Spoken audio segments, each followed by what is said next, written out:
Hello, everyone, and welcome back to Holy Cinema. We are back again. We are getting these out as best we can. And hopefully, every other week. This is going. We're doing this. Holy Cinema. It's time. It's time. We are here. It's time. Let's go. Super Bowl. Hey. Yeah. No Seahawks. This is probably after the Super Bowl. Oh yeah. So who knows when this is going to be released? Hopefully they won. Yeah. I hope that's my team anyway. Because your team already lost. Anyway. Yep. Packers are up. Gotta go down. Okay. Well.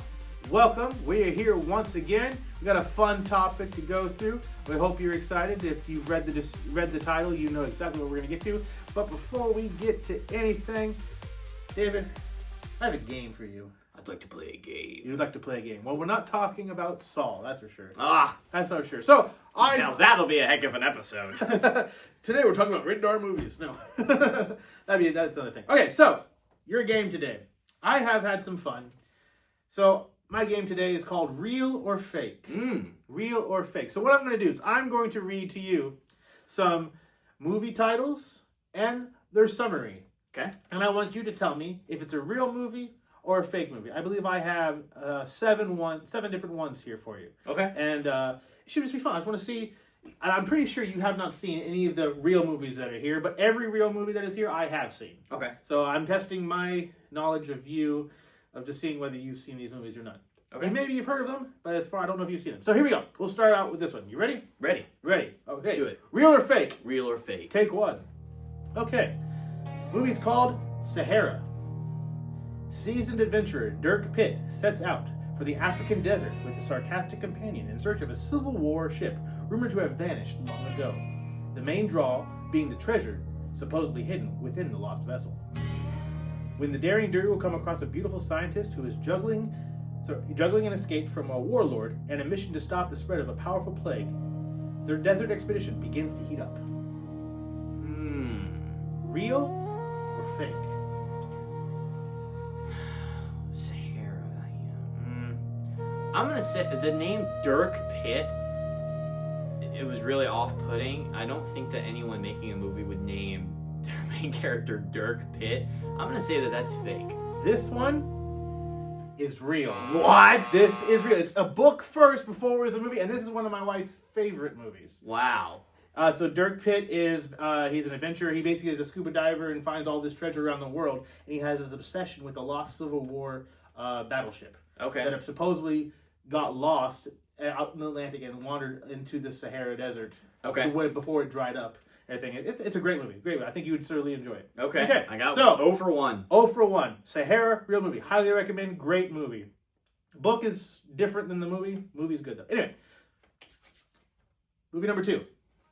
Sumo. Kyle is a very skinny guy who tries by any way to obtain a place in his college sumo team to maintain his scholarship. To get into the team, he needs to gain 40 pounds in 2 months. He gets the help of a former Weight Watchers member who had no success and uses his knowledge of food and laziness to help Kyle gain the weight he needs. Now Kyle must balance the lazy life with his studies and social life in order to maintain his tuition. I'm gonna say that's fake. That one is fake. That one is fake. If it was real, it'd be a comedy, though. That would be a comedy. That would be a comedy. That sounds hilarious. Yeah. Thank you for the person on Reddit who had posted that one. I just found it randomly on Reddit. I will put his name right here, maybe, if I remember. Okay. Please don't be racist or anything. A racist person. No. Anyway, he didn't appear to be. Okay. Next one. Good job. 1 for 1. 1 for 1. 1 for 1. Out of 7. Here we go. Next one. The After Effects of Love. Stop it. Get some help. Clara Thompson is coming to terms with her new life when she discovers her husband's journal. Inside is a map telling her of conspiracies and possibilities of a world beneath our own. Now she leads an expedition following the map her husband left behind to prove his findings and start a new life. What was the title? The After Effects of Love. And when did this come out? It could be real, could be fake. Oh, I was trying to catch him there. He didn't get it. And he didn't fall for it. You want me to read it again? Yeah, read the description one time. So, The After Effects of Love. Recently widowed Clara Thompson is coming to terms with her new life when she discovers her husband's journal. Inside is a map and a telling of conspiracies and possibilities of a world beneath our own. Now she leads an expedition following the map her husband left behind to prove his findings and start a new life. I'm gonna say that one is fake. That one is fake. Oh! I wrote that one myself. Woo! That was deceiving. That was deceiving. I thought that was going to be a hard one, a good one. So if you want to see that movie, let us know. I'll write it. Okay. 2 and 1. 2 for 1. 2 and okay. 1. Right. Next, Little Shop of Horrors. Okay. A meek flower shop assistant, Seymour, pines. Oh, sorry. Meek flower shop assistant Seymour pines for co-worker Audrey. During a total eclipse, he discovers an unusual plant he names Audrey 2, which feeds only on human flesh and blood. The growing plant attracts a great deal of business for the previously struggling store. After Seymour feeds Audrey's boyfriend, Oren, to the plant after Oren's accidental death, he must come up with more bodies for the increasingly bloodthirsty plant.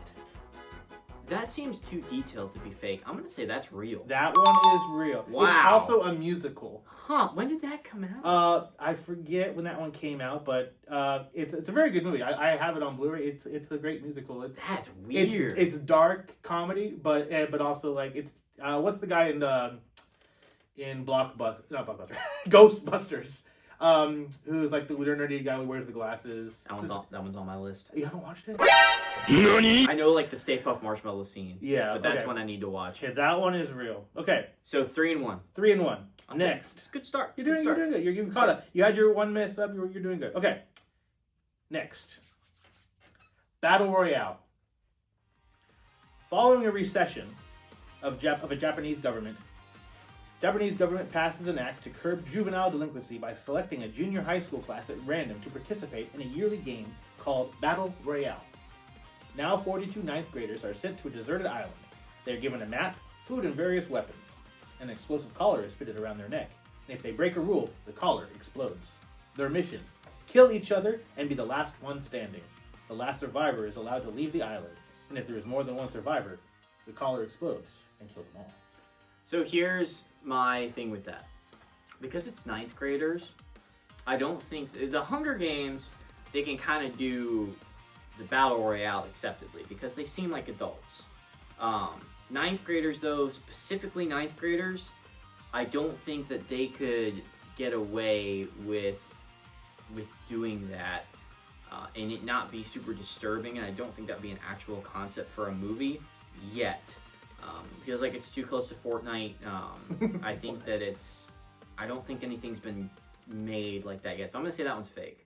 That one is real. What? Your hint was when I said Japanese government. It's a Japanese movie. Okay. It's a Japanese So movie. it's not an English movie. It is what inspired the Hunger Games. Oh, so it's older. It's older. It inspired the Hunger Games. Oh, that seems like it. So wait, it's called Battle Royale? It's called Battle Royale. It's a Japanese Interesting. movie. And like I said before, all these real movies I have seen. Interesting. Yeah. Is it good?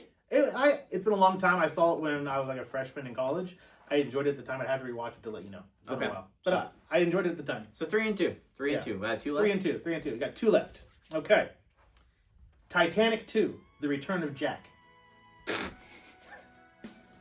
When exploring the sunken remains of the Titanic, scientists discover the body of Jack frozen solid in ice. After thawing him, he wakes up to find himself 100 years in the future.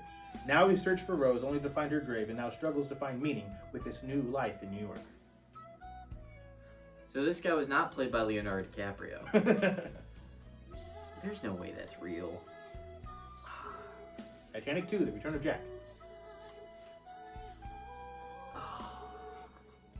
I don't need a synopsis again. Okay. I don't think that they've made a Titanic 2. I think you're trying to throw me for a loop here. What am I?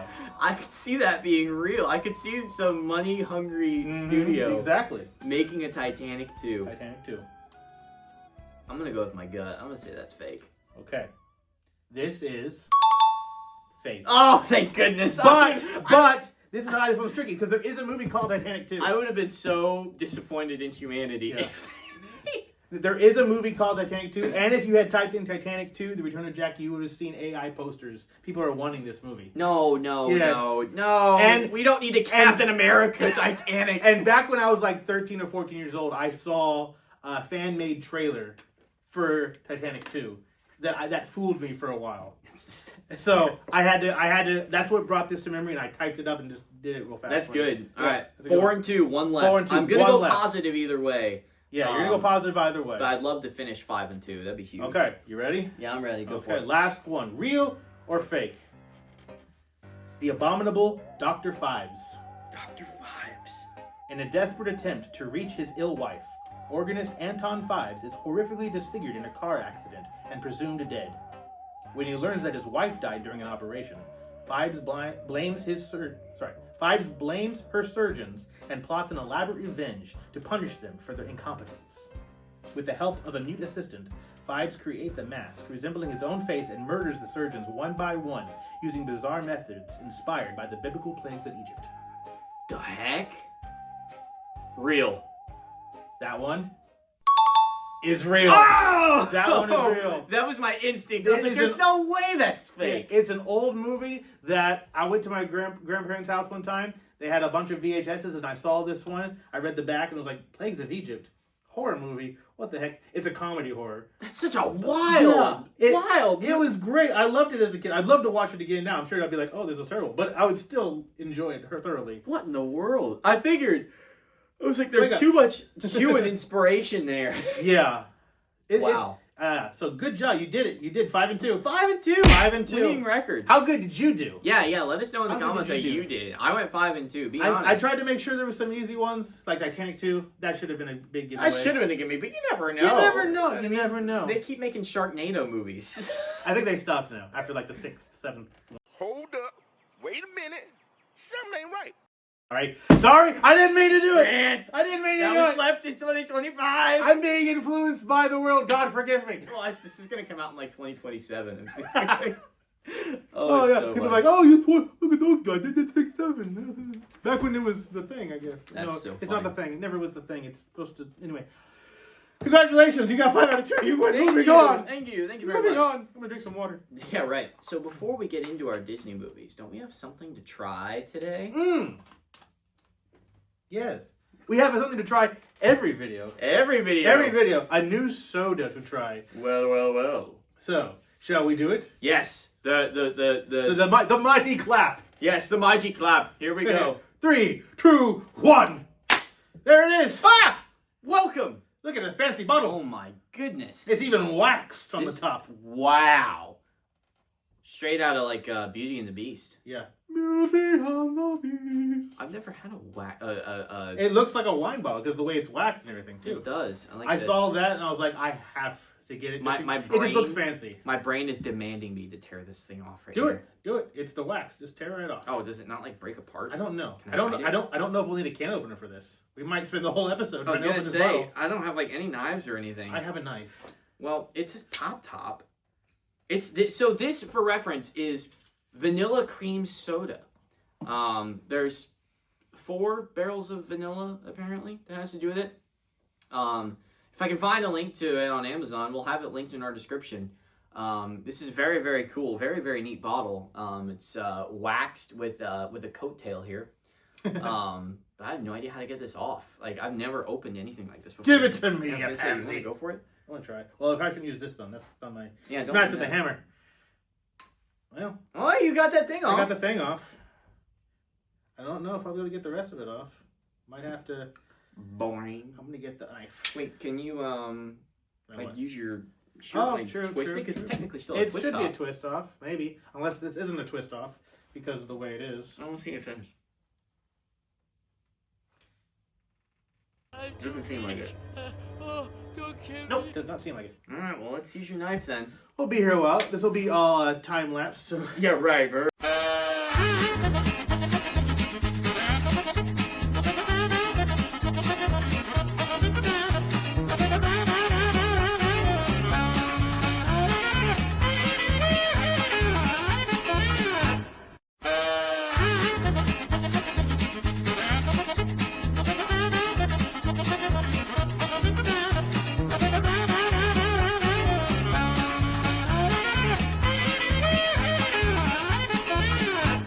Look at someone and wonder what is going on inside their head.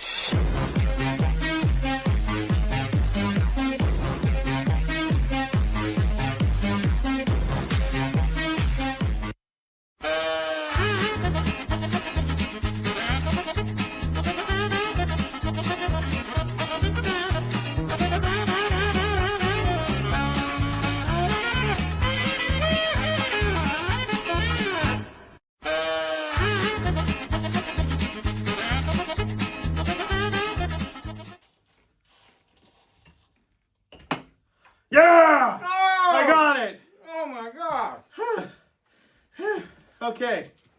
Well, how was your snack, Delicious. jerk? And help me out here like you sat there just watching me. Oh, that's funny. Okay. We come prepared. Ooh. It smells vanilla-y, obviously. Watch it taste like garbage. It smells, after all that work, it smells like cereal. It's like Lucky Charms. Yeah. Smells like Yeah. Let's see how this is. I'll give you a little more. Yeah. Oh, it's a nice creamy color. That's good. That's good. It's good. It's very vanilla-y. Looks very much like a cream soda. Should be good there. Ooh. Ooh, look at that. Look at that bubbly. All right. Bubbles up nice. Old-fashioned vanilla cream soda. Smells different. Smells different in the mug. It's That's slightly good. A little stronger. Put that right on there. All right. Does smell good. A little bit like Lucky Charms now has a little bit more of a ting. A little bit of charm to it. Yeah. A little bit of charm. Lucky. Okay. Let me get the wax out. Yeah, get the wax out of here. Throw that stuff away. So it gets a negative 0.5 just because it's right. Automatic 0.5 points off. just for because it's difficult to difficulty open. of opening. But if you want to have looks, there you go. Yeah. Cheers.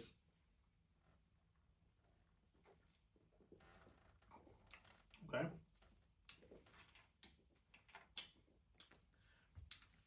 Not bad. Not bad. It tastes like Lucky Charms. It does. It has a little strong Lucky Charm taste. I like it. It's not bad, no. It's a little too sweet for me though, I think. It is very sweet. Mm-hmm. I don't mind it. I don't mind it at all either. Like if it was there, someone said, "Hey, you want some old-fashioned vanilla cream soda?" I'd be like, "Sure." It's good.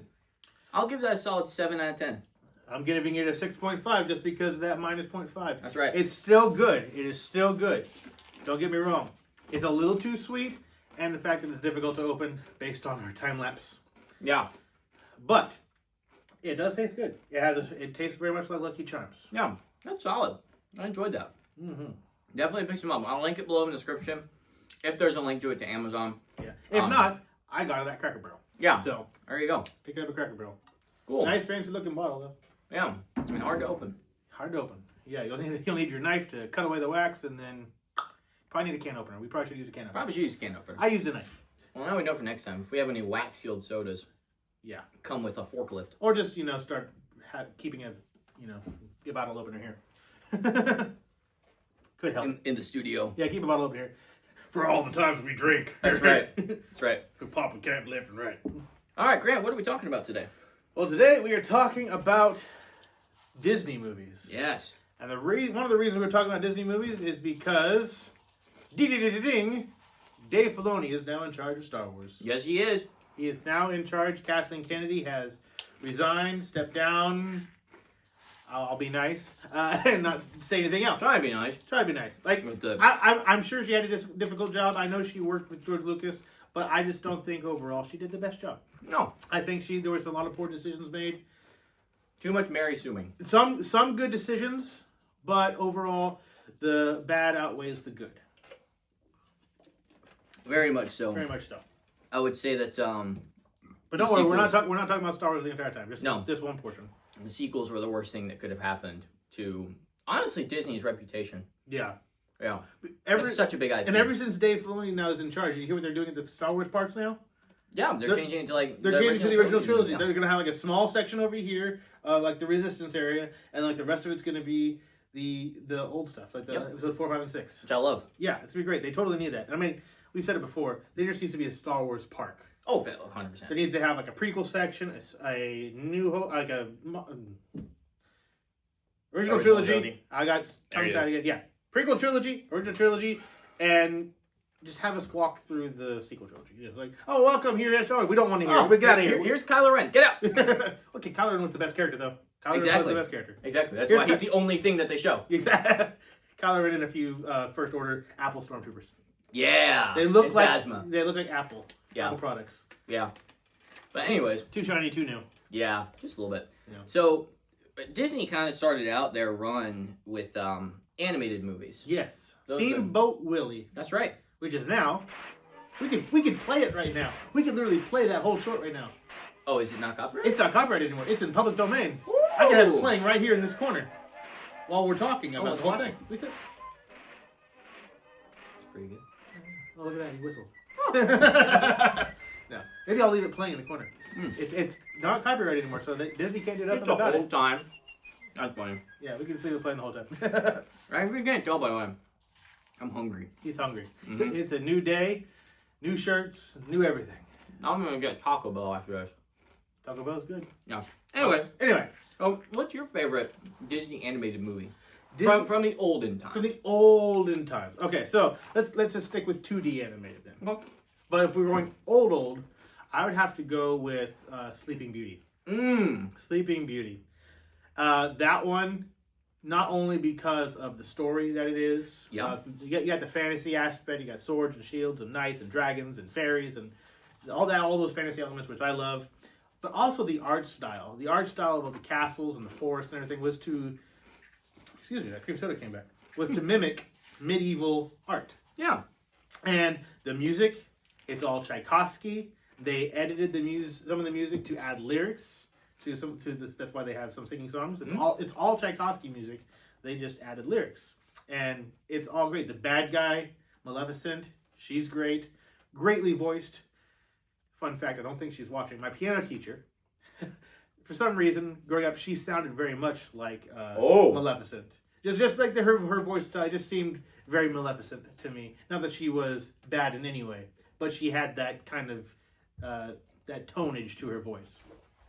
But great villain, and then they did the live action Maleficent stuff, but we won't go there. Yeah, but, I'm not gonna- but overall, great movie. Still haven't done live action Sleeping Beauty though, or does that count? I kind of count Maleficent because it does go over the whole Sleeping Beauty thing, but Okay. its focus is on Maleficent and how Maleficent got cheated, making her out to be a good guy when in reality she's a bad guy. Okay. Yeah. Okay. Yeah, I don't like movies. And then they made like a second one, which I never watched. Mm. The only thing I remember from the original Maleficent movie, besides a few things that happened, was one of the fairies, the pink fairy, was played by the same woman who played. She was in Harry Potter, and she's the person everyone hates who took over. Hogwarts for a little bit. Umbridge. Umbridge, yes. Umbridge. It was Umbridge, and all I could see was like, oh look, they made Umbridge a little fairy flying around. That's funny. It was funny. It's like, oh, everyone hates her, but she's a phenomenal singer. Oh, is she? She's a great singer. I saw her playing on. I didn't physically see. I saw a video of her singing on either a Broadway show or some show in England, and she's phenomenal. Oh, interesting. Yeah. But anyway, yeah. What's your favorite old time animated Disney movie? Definitely either Beauty and the Beast or Lion King. Yes, Beauty Yeah. and the Beast is definitely there too. But Yeah. Lion King mainly for the score. I love the music in Lion King. It's Hans Zimmer. Oh, if we're going music, I have to go with Aladdin. Aladdin's got good music, Aladdin's but good. Lion King just it's so good. The track This Land is just so good. James Earl Jones doing Mufasa, the story of that movie. It's just a classic. I'd have to go with Lion King. Beauty and the Beast, Elton I love. John with the music. Yep. Can you feel? Beauty and the Beast, I just love the story of it. Yep. Plus the characters. And that was when they changed the formula of Disney movies too with that one too. Yeah. Because they made it out to like, oh, Gaston is he's the prince, he's the hero. When in reality it's the Beast. Mhm. And the princely guy, the Gaston character, he's the jerk, he's the bad guy. You know what movie more recently did that? Which one? Frozen. True. He kind of did that Frozen with did Frozen. that. Yeah. I wouldn't consider Kristoff to be a beast, No. but In his own right. yeah, but there is some deception with the male heroism. You know what I mean? Yeah. Because the whole time there's like you see like no reason for him not to be the good guy. And then at the very end he's like, oh, if only I loved you. If only someone loved you. And it's like, Phenomenal twist, Oh. by the way. yeah. Phenomenal twist. twist. Transitioning yeah. into Which, if you watch it again, you can literally find little subtle things here and there that show that he actually is planning something behind the scenes, which is very well done. transitioning into the newer Disney movies, you have Frozen, you have Pixar animation movies They're usually peak. They are. Yeah. They are. Cars. Cars is a fantastic The movie. Hallmark movie of Pixar. Um, As I mean that in a positive way, as in like the story of Cars is very Hallmarky. it has to be. Oh, I was thinking you mean like the Like that's like their main. The story of Cars, the first Cars, Uh-huh. is very like Hallmark. Guy gets lost, ends up in a small town, Yeah. falls in love with the town, goes back to his old life, doesn't like it, and I thought you were saying like that's like their premiere film, like their best one. no, that's not their best film. It has to be Toy Story, right? Which one?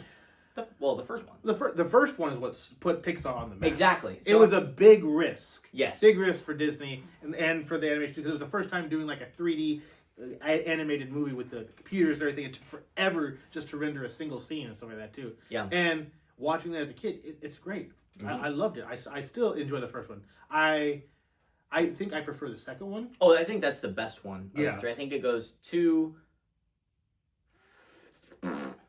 3, Mm-hmm. 4, 1. Yeah. 2, 3, 4, 1. I really No. like 3. People didn't like 3 too much, but I like The 3. only okay, so I like 4. since too. we're on the Toy Story, man, the order goes 2, 1, 3, 4, in my opinion. 2, 1, 3, 4. Do you not like 4 or I no. you don't like Forky? I don't. Trash. He's trash. He is. You feel bad for. I'm trash. We're all trash without We're all Jesus. trash. We're all trash without Jesus. Without Jesus. Exactly. No, I don't. Yeah, I don't like Forky. I understood Forky's character, why he was there, Sure. but at the same time, I don't like Forky. He's not a toy. He's an arts and craft. That's the point. So anything can be a toy. Yes. Hi, Muggy. Listen, perfect example. Uh-oh. Ready for this? On Sunday, when we took communion, okay, on Sunday in church. It was family worship We're day. doing the devotional early. Right. Our kids are in there with us in service because it's family worship day. And we took communion. Whenever you have communion, you have the 2 plastic cups. You have the bread and you have the wine, the grape juice, the hypothetical blood of Jesus Christ, right? Well, Owen, my second oldest, he's not quite a believer yet, so he didn't partake. But whenever his grandmother was done with hers, she gave him her cups, and he didn't end up throwing them away yet. So it was about midway through the sermon, and I thought I heard something like clinking. And I look over, and Owen is using the 2 communion cups as like sumo wrestlers and having them fight each other, banging them into each other. Pay attention to the service, son. Right. I'm looking over. Stop like, fooling around. Yeah, I'm like, what are you doing? He goes, like that.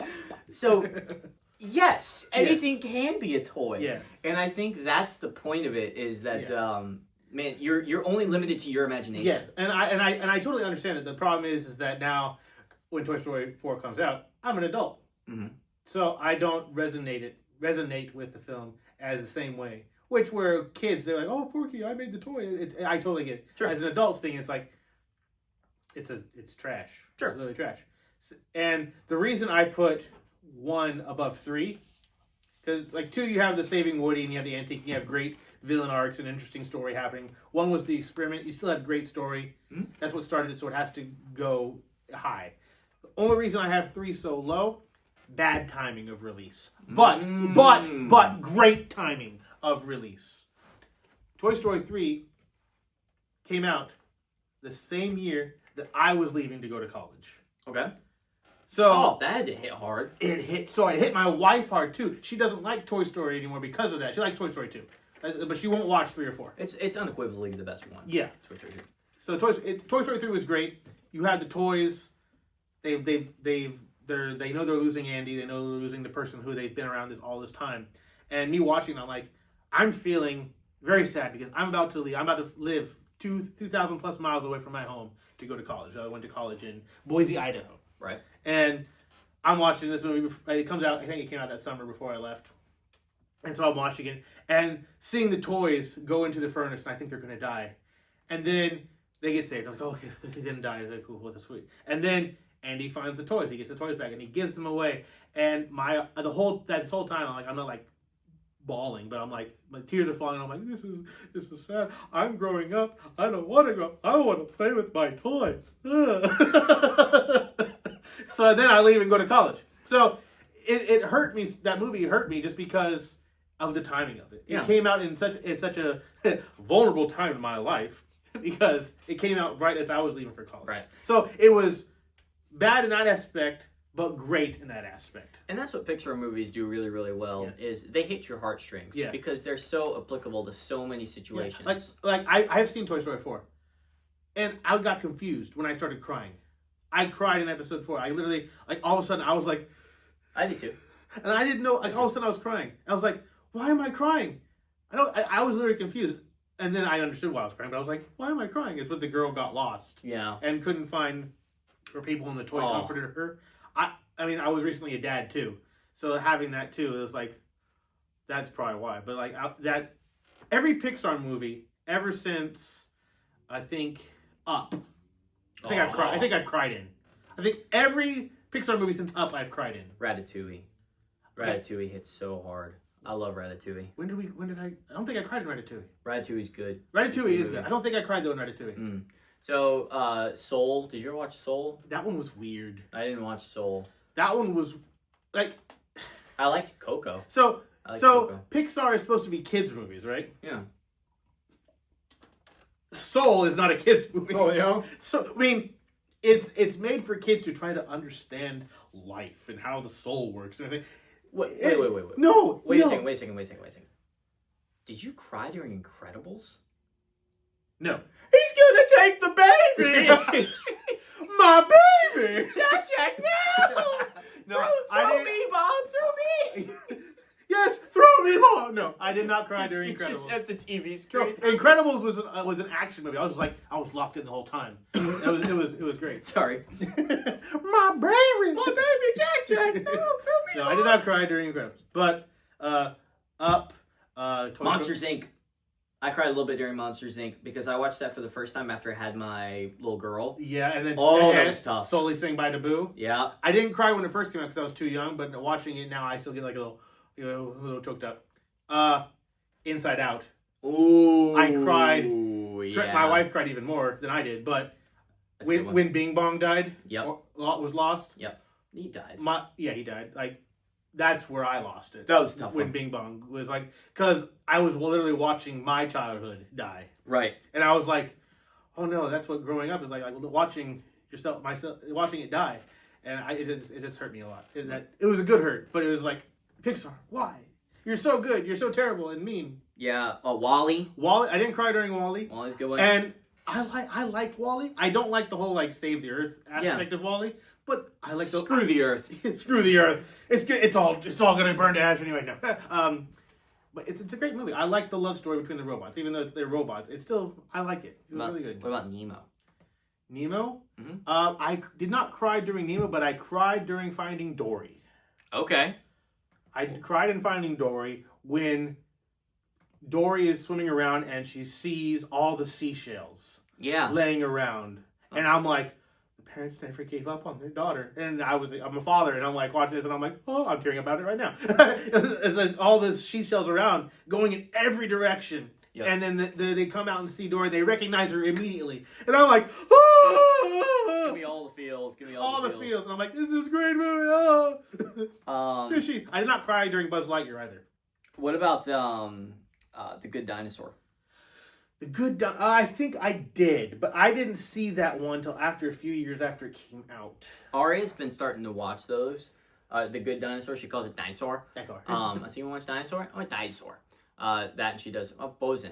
I'm like, okay. Of course you don't know. And of course she calls it Elsa. Elsa. Calls it Elsa. Yeah. Speaking of kids real fast, my sister, she used to love The Lady and the Tramp. Oh, that's a good one. It's a great one. And when she was little, if she's watching, embarrassing, she used to call it the Fuff Fuff show. She wants to watch Fuff Fuff because dogs go rough rough. Okay. She wants to call it Fuff Fuff. Gotcha. Comment down below your favorite 2D animated or your favorite Pixar and tell us which generation you think is best. Pixar generation or the 2D animated generation. Now, transitioning from animated movies. Okay. Live action. Disney has acquired quite a few franchises. Yes, they have. Now, before we go on, though, I want to mention my newest favorite animated. I'm a big fan of the Zootopia series. Oh, I don't like those movies. You don't like this? Why don't you like Zootopia? I feel like there's too much message behind it.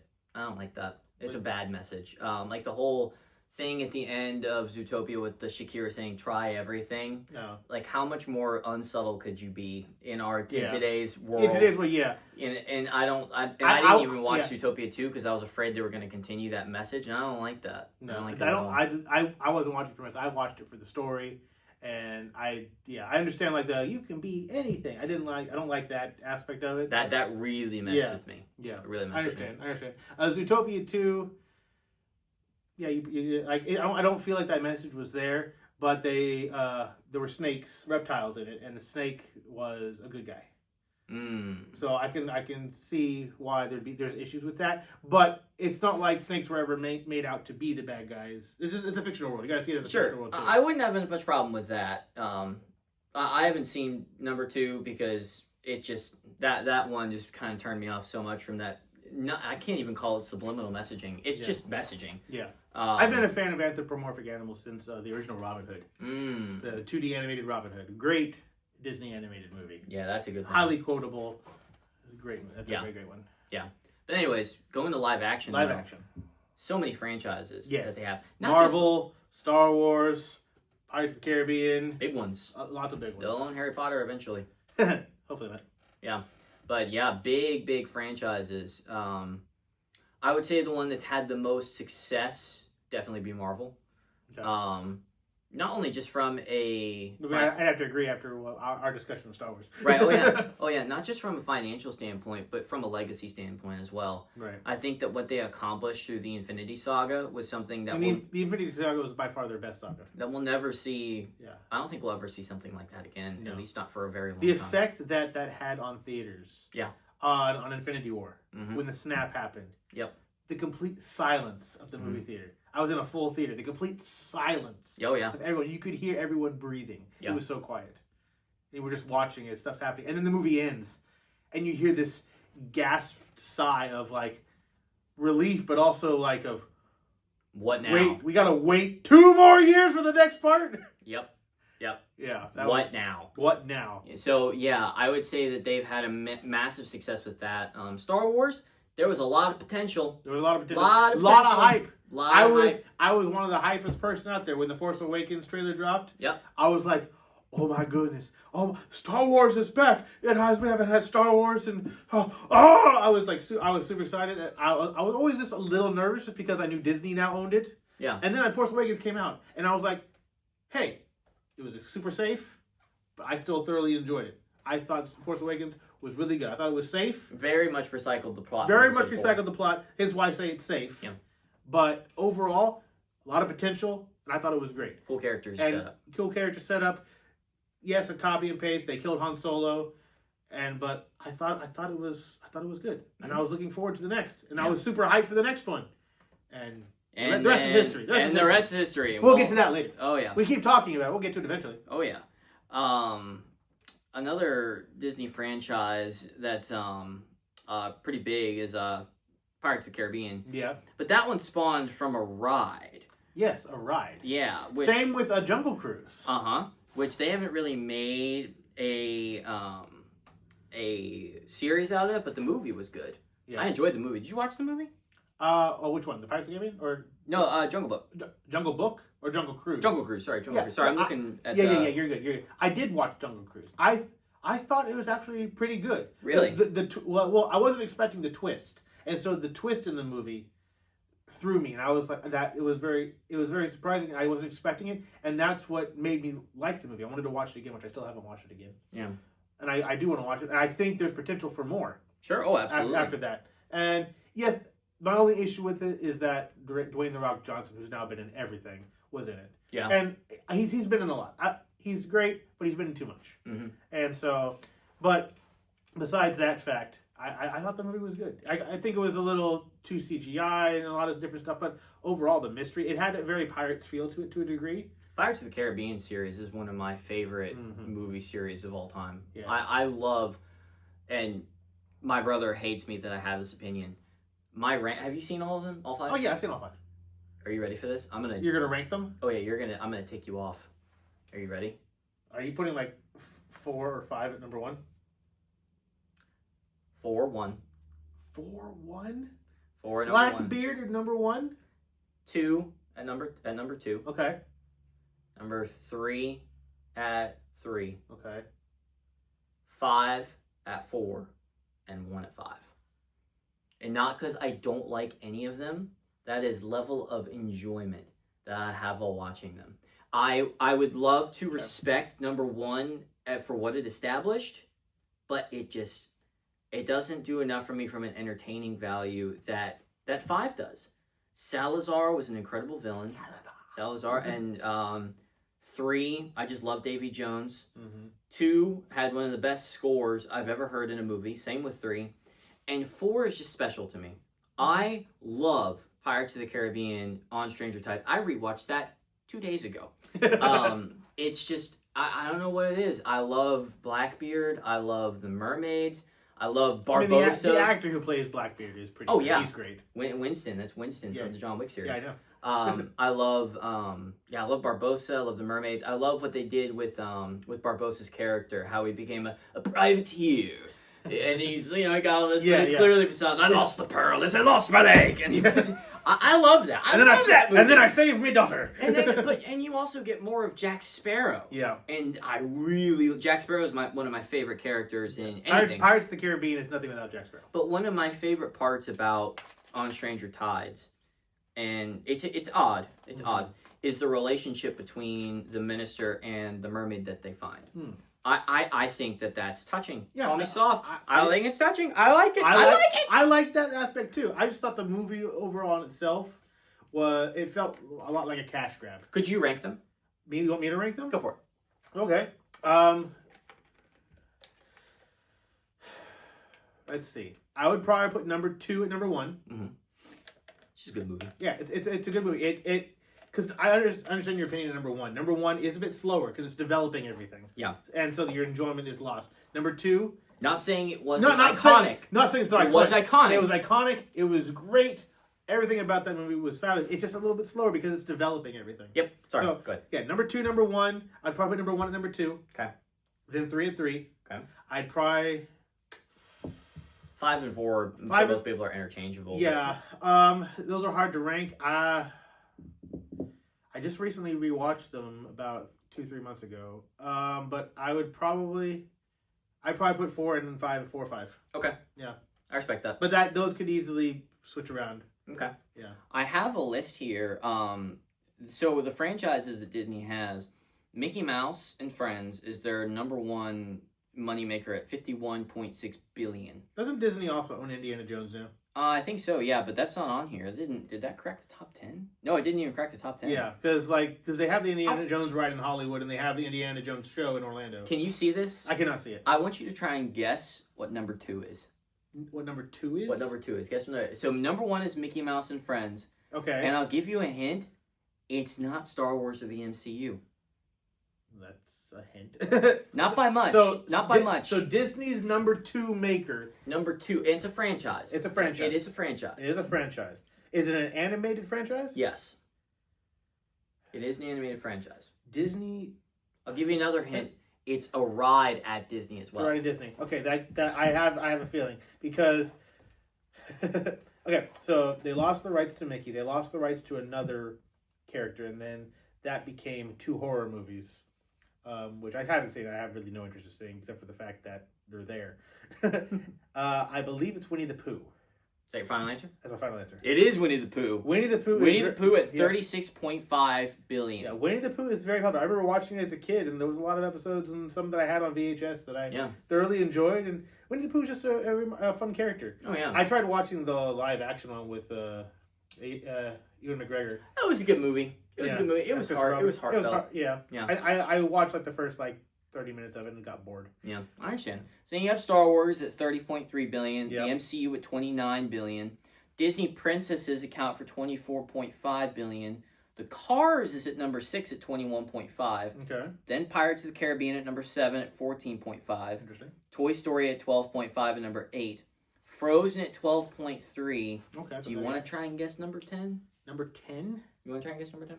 Incredibles? No, it's the Muppets. Okay, yeah, that makes sense. The Muppets at number 10. Well, they're slowly losing the Muppets. Roughly around 10. Well, no, they're not. No, they're not losing the Muppets.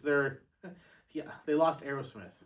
Yeah, they did. And yeah, so they now did that. Aerosmith is not going to become the Muppets ride. Yeah. And it's like that just doesn't interest me. I've never been a fan of the Muppets. The Are there- only I like Muppet Treasure Island and I like Muppet Christmas Carol. Those are like the only Muppet movies that I like. Yeah, I understand. Yeah. Or is there anything from these franchises that you want to see? I want to see less announcements about who's playing what characters in Marvel. I want more surprises. I want stuff to just happen.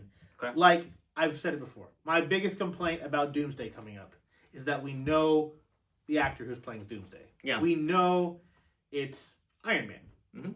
We know it's him, and that's cool. That's exciting. That makes us ask a lot of questions. But as I said before, how amazing would it be during the theater?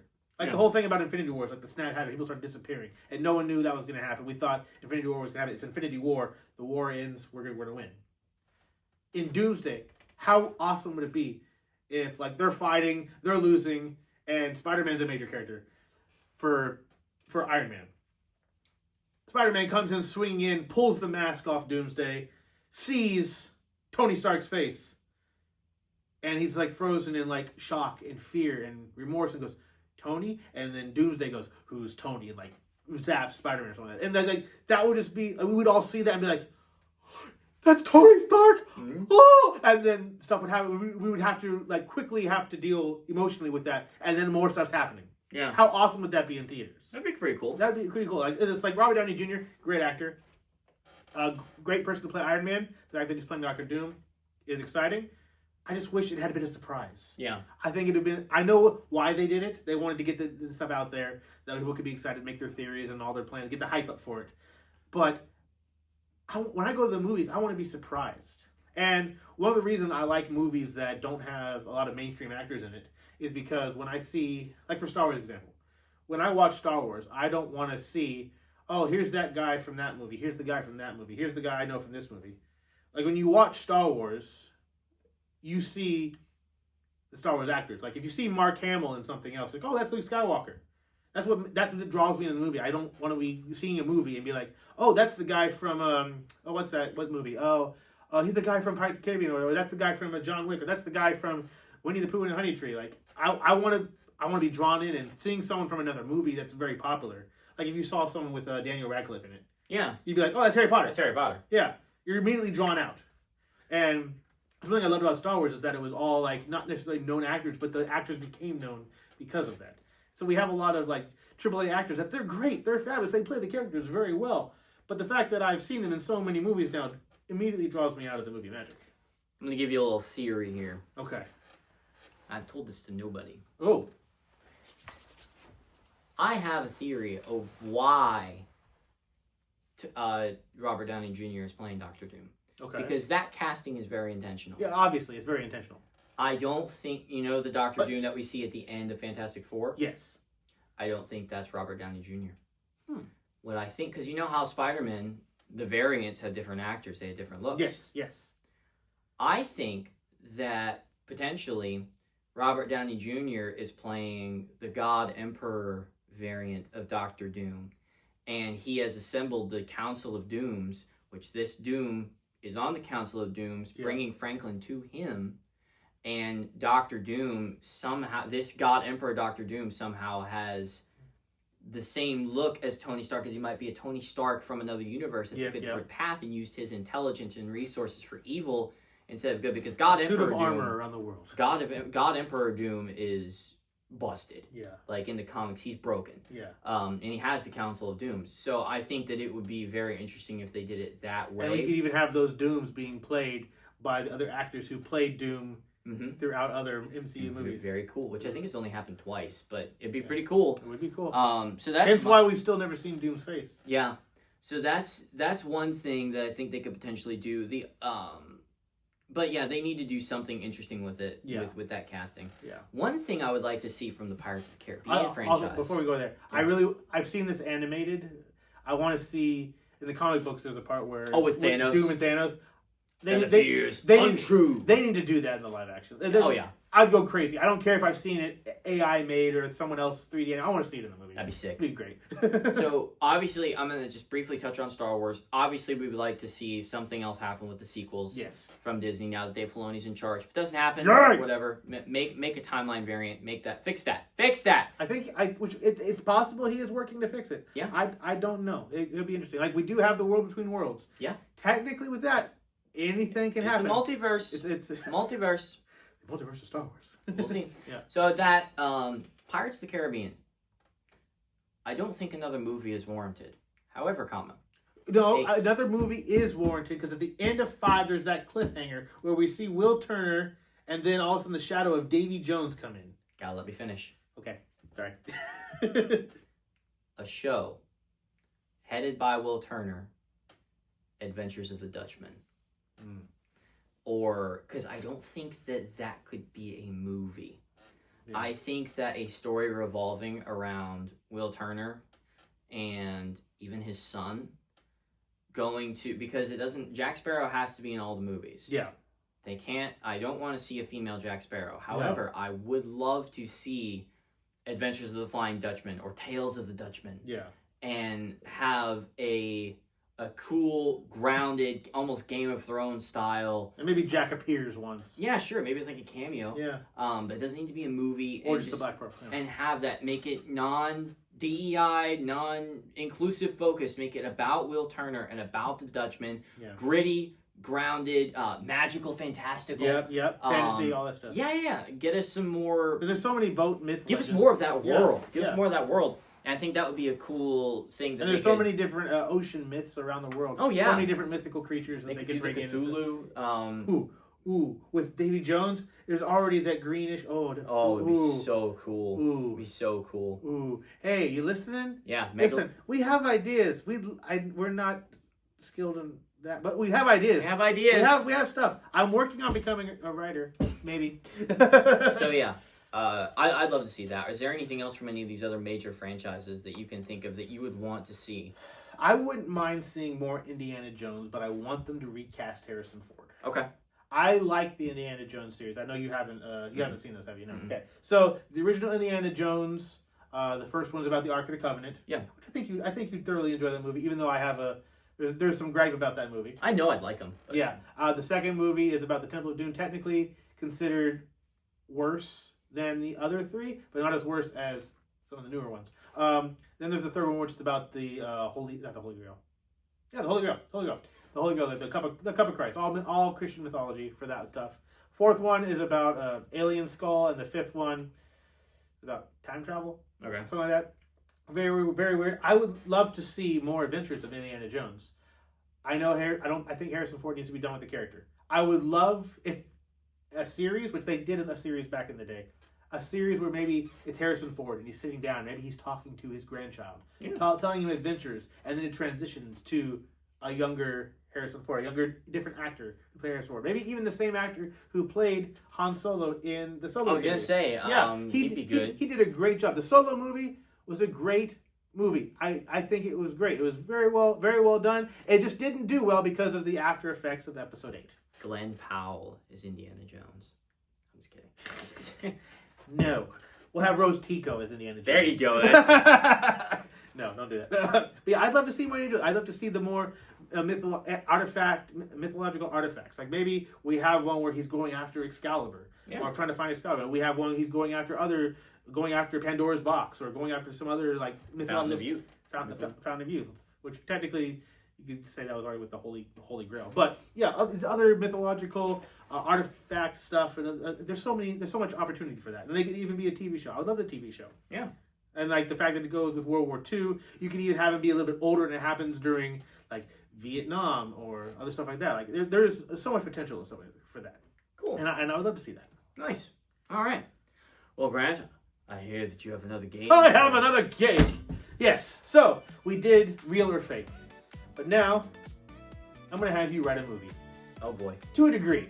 Basically, what I'm gonna do. This game is called What's It All About? Okay. I'm going to give you the title of the movie, the genre, the rating, and the year it came out. Okay. And I want you to give me a brief summary of what happens in the movie. Then I'm going to give you the actual summary, and we'll just see how well you do. It'll be funny. We'll just see what happens. Okay. How many of these are there? I think I got 5 of them. 1, 2, Okay. 3, 4, 5. These are all real movies. Yep. And there are only 1, 2, 3, 4. I've seen all of them but one.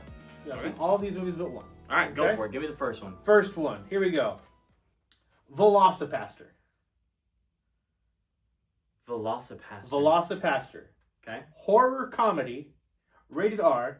Came out in 2017. 2017. 2017. This is a what we consider a B rank movie. It's not like you're like everyone knows about it. It's a cult classic. People do really like it. It's on my list of movies to watch. Okay. I have not seen this one yet. So Velocipaster. Velocipaster. What happens? Give me a brief summary. What happens in this movie? All right. A pastor of a church Okay.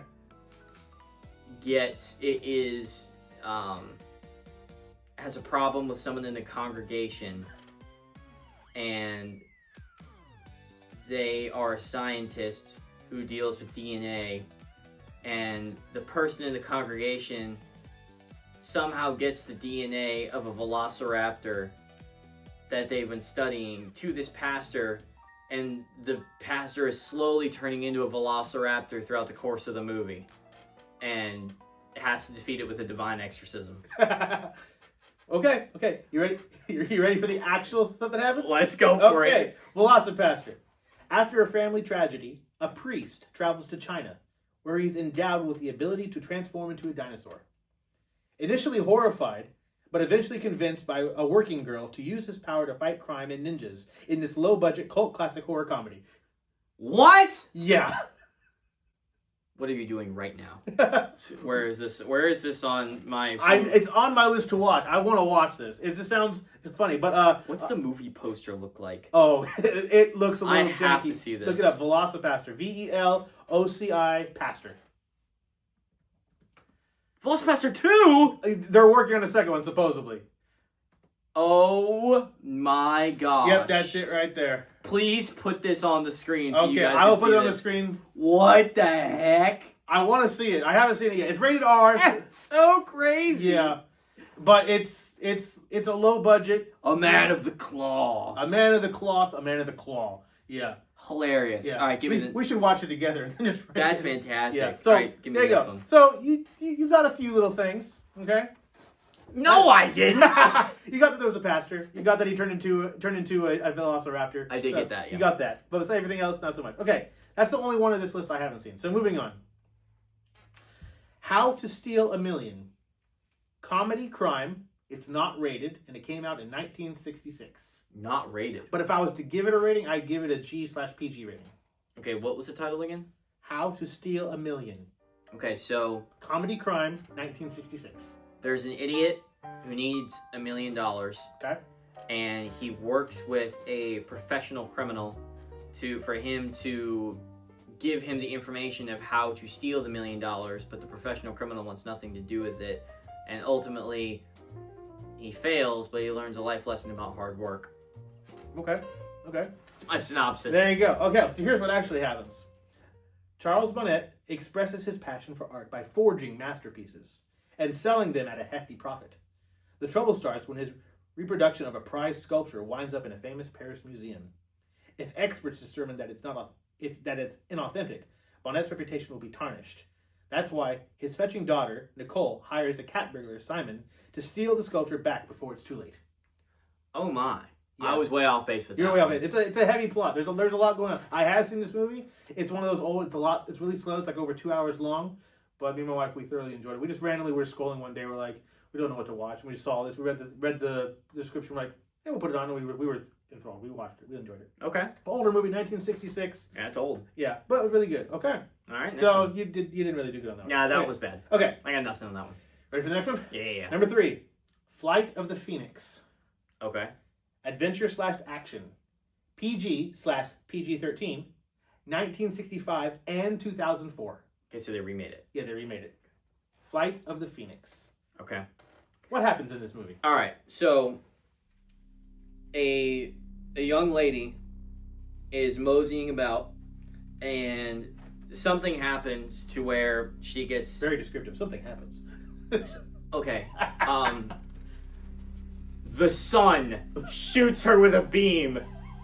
She was divinely chosen by the sun to become this phoenix character because a bird was flying by. And it got hit by the ray of sunlight and transformed this girl named Penelope into a bird, which then transformed her into the phoenix. She is then convicted to use this newfound power to fight crime in Boston and runs into a person who has been embodied with the powers of the moon who is called the werewolf. And the phoenix fights the werewolf who his previous person was a guy named Bob, who was her best friend in high school in a small town in Indiana. And they have this big showdown at the Bean in Boston. Cinema. Hey, I'd watch it. Cinema. Flight of the Phoenix. That's what it's about. I don't feel like I'm that off base. I think I got pretty close. Hey, I'd watch that movie. They remade it in 2004. That's whenever they added in. Came out originally in 1965, remade in 2004, and this is what actually happened. On a flight over the Gobi Desert in Mongolia, Captain Frank Towns and co-pilot AJ are unable to keep their cargo plane in the air when a violent sandstorm strikes. Crash landing in a remote part of the desert, the two pilots and the passengers, a crew of oil workers and a drifter, must work together to survive by rebuilding the aircraft. Soon, low supplies and a band of mercenary smugglers add great urgency to their task. So the Phoenix, it's not even a Phoenix. No, the Phoenix is the name of the plane. Oh my gosh! And I've seen both versions. I've seen the 1965 version and the 2004 version. You know what? I feel confident in my answer. Hey, I enjoyed mine more. Yours was great, but remember, I said action adventure, not fantasy. There's action in fighting a werewolf. I know. Hey, you did good. Now, all right. Next one. The Black Cauldron. The Black Cauldron. Family/fantasy. PG. 1985. 1985. Okay. The Black Cauldron? Yes, The Black Cauldron. What happens in this movie? This is a cult classic movie that I have seen and has something to do with what we've been talking about so far this episode. Disney movie? It is a Disney movie. It is a Disney movie. Okay. So there's your only hint I'll give you. It is a Disney movie. Okay. What genre was it? Family/fantasy. Okay. So there's this family called the Jones. Okay. Yeah. And they're living in a town. I love the details. They're living in a town that has been overrun by barbarians. Okay. They happen to be from New Jersey. And so these New Jerseyan barbarians have overtaken the city, and this Black Cauldron has been in their family for years. Okay. And the Black Cauldron realizes the plight that they're in because it has been imbued with magical powers. Okay. And it comes to life. Ooh. The Black Cauldron comes to life because of a certain stew that they happen to be making that day. Okay. And with the right ingredients, it came to life, and it is now going to assist them in their efforts to overcome the barbarians from New Jersey. And they're going to take New Jersey back using the powers of the Black Cauldron. And he will, that might be a he, I don't know. It seems like a girl. The Black Cauldron is probably a girl. And it's going to help them in their adventures to take back New Jersey from the barbarians. Okay, the New Jersey barbarians. That's right. Wow. Okay, yeah, it sounds very interesting. Some people call them Italians. The Italians. Okay, well, I like it, but here's how the story actually goes. This 1985 Disney movie, family fantasy animated movie. Mm-hmm. I feel like I'm pretty close on this one. Yeah. In the land of Prydain, lowly pig herder Turan dreams of becoming a gallant knight. Young Turan receives his heroic calling when the evil Horned King kidnaps Hinrin, a prophesying pig that had been entrusted to Turan. Now, with the help from his furry sidekick Gurgi and Princess Ilanwi, I'm probably pronouncing that wrong, Turan must locate the magical Black Cauldron before the Horned King is able to use its mystical powers to summon an army of the undead. The Black Cauldron doesn't even come to life? No, the Black Cauldron's an artifact. How lame of a plot is that? It's a cult classic. That doesn't mean it's a great plot. I would have loved to see Tell that to Walt Disney. I will. It's one of the darker Disney animated. It's technically a dark fantasy family animated movie. Mm-hmm. Yeah, I was off base with that one. All right, give me the last one. Let's see how we do. Okay. Last one. Okay. You probably know about this one. It's a very well-known movie, but I don't know if you've seen it or know anything about it. Psycho. Horror/mystery. Rated R. 1960. Oh, goodness me. No, I don't know. Okay. Um, So, Psycho. Horror/mystery. Rated R. 1960. okay. What happens in this movie? A person named Phil Okay. is in a town. Not sure what town. We'll go with, let's say San Francisco. Okay. So a person named Phil from San Francisco works hard every day, shows to be a normal person. He looks like he is a normal individual from the outside, but inside he's actually a murderer who goes about at night killing girls that have too high of stockings because it messes with him, and he doesn't like that they have too high of stockings. So he goes around and he takes them out, and the whole time he's trying to avoid the police, and he's known as the stocking stuffer. And that's the stocking stuffer from San Francisco. So Psycho's a Christmas movie, is what you're saying? No. Stocking stuffer? Oh, okay, This okay. takes place on Valentine's Day. Okay. This is a Valentine's Day movie. Okay, got Okay? it. You watch this on Valentine's Day. And yeah, that's it. Well timed. Thank Well you. timed. It was that bad? Okay. So, Psycho, horror/mystery, rated R, in 1960 by the famous Alfred Hitchcock as the director. Oh, it's a Hitchcock movie. It's a Hitchcock movie. Oh, okay, then I'm going to be pretty close. Yeah, we're pretty close. Okay, you ready? Here's what happens. Phoenix secretary. So you said Phoenix, and you said San Francisco. So Phoenix, Arizona. Phoenix secretary Marion Crane, on the lam after stealing $40,000 from her employer in order to run away with her boyfriend, Sam, is overcome by exhaustion during a heavy rainstorm. Traveling on the back roads to avoid the police, she stops for the night at the ramshack Bates Motel and meets the polite but highly strung proprietor, Norman Bates, a young man with an interest in taxidermy and a difficult relationship with his mother. Yeah, I was not. I got the West Coast right. You got the West Coast right. I'll take that. You got that. You at least got the location somewhat right. You know what? I like my description better. Yeah. I like the stocking stuffer psycho. The suffer psychic. Yeah, instead of the person who dresses up as his mother and kills the guests. Yeah, I like that. Yeah. Nice. All right. That was fun. That was a good game. nothing else. That was just fun. Yeah. Way to use your creative side. Good job. Thank you. I appreciate that. I was like lots to of do fun. that more. I like using my creative side. Yeah. So I what's like it all? this- What's it all about? Not anything he said. So No. No. good job. Thank you. Appreciate it. Moving right along. All right. You want to close this out, Grant? Close us out. So listen, Disney movies are great, animated, live action. We didn't even touch on the Disney Channel TV shows or movies, but all that stuff, it don't matter. It's just movies. It's just TV shows. It's just stuff that's not gonna last. But I'll tell you what will last. Faith in Jesus Christ. What he said. Faith in Jesus Christ, aka your relationship with Jesus Christ, your soul, if you have accepted Jesus Christ as your Lord and Savior.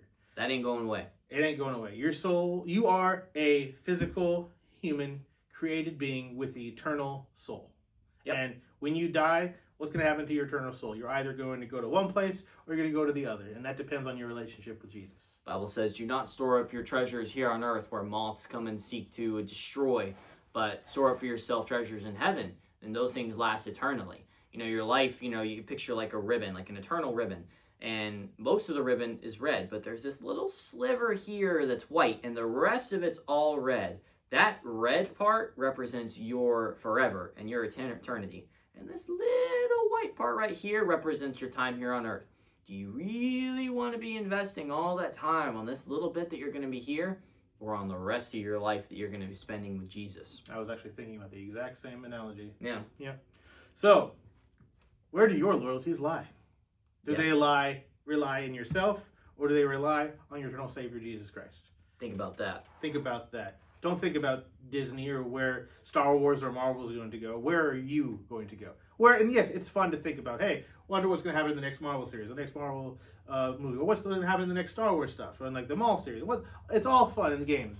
But reality, what really matters is you, your soul, and where you're going. And we care about that. And if you want to talk about that, feel free to send us a message. Absolutely. Put something in the comments. We are here to talk We to are you here about to it. talk to you about it. We would love to talk to you about it. Or if you just want to, say bad stuff, that's fine too. We'll take it all. We'll take it all. We'll take it all. And we'll be like, LOL, smiley face. Jesus loves you. He still loves you. Yeah. It's all good. But anyway, thank you all for watching. We hope you enjoyed this. We'll be back eventually, hopefully in 2 weeks again. Yep. We're trying to stick on our schedule as best we can. If you want to find this soda, if it's in the description, cool. If not, Click that. you can find it at your local Cracker Barrel. Yep. Hope you all enjoyed. We'll see you all next time. Bye.